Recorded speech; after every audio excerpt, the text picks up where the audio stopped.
Hi, I'm Kaitlyn Rosas with the Paisano. Today we interviewed students to gather their opinions on the 2022 midterm election results. Watch more to hear how students felt and why they still believe in the importance of casting your ballot.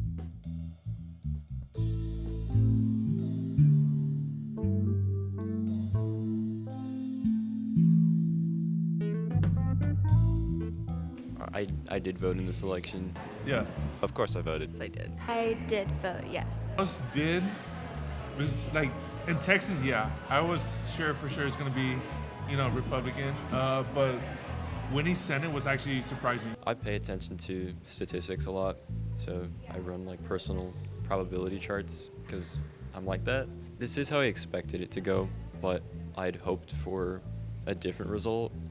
And even if it was the result that it is, I would have liked to seen it go closer, just because I feel like there hasn't been change in Texas for quite some time.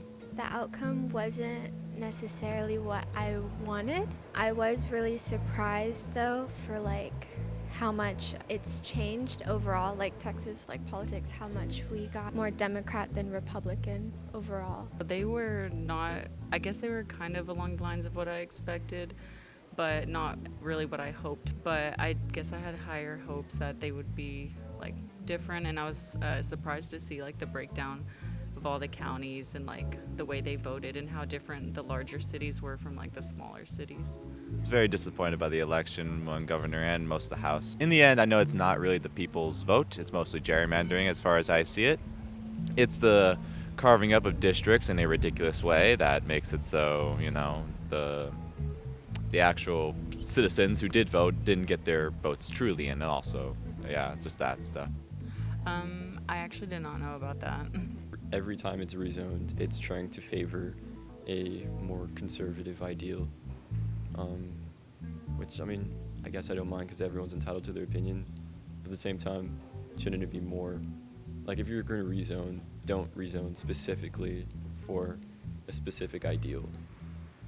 That's questionable. It gives me more hope for us. I feel like we're kind of all being more educated, especially our generation.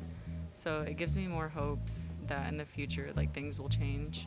It is very nice to see that the people are less apathetic towards the system, and I was very scared about that for a long time. I was very terrified by the idea that the country would slowly become more apathetic towards the sort of system that requires us to speak, essentially, right? This is a system where we need our voices to be shared. So I was scared that it would be very apathetic, and I'm really glad to see that people did vote, that this is a higher turnout than before, and that's really hopeful in some way. I guess growing up, there was a misconception that oh, your vote doesn't matter and stuff. So it was actually my first time voting, and I finally learned how important it is, and how I guess how much we've been slacking on voting and everything, just because of that common misconception that it doesn't really matter. I feel like it is important just to vote than not voting, because you never know, you have that chance. It's better to at least have that voice be heard than have it be absent in some way. It would be left one-sided of an election, which is ridiculous, and so we got to keep that fight going. So, because, even though my vote doesn't matter in terms of counties, I still want to feel like I had some place in it. And just because the governor's vote didn't go as how I expected, there's still the smaller district House representatives and stuff where my vote does count. Because if I can't influence in one way, I can influence in the other. Thanks for watching. Click our logo to subscribe or click the videos for more from the Paisano. Leave a comment letting us know your thoughts and what you'd like to see us cover next.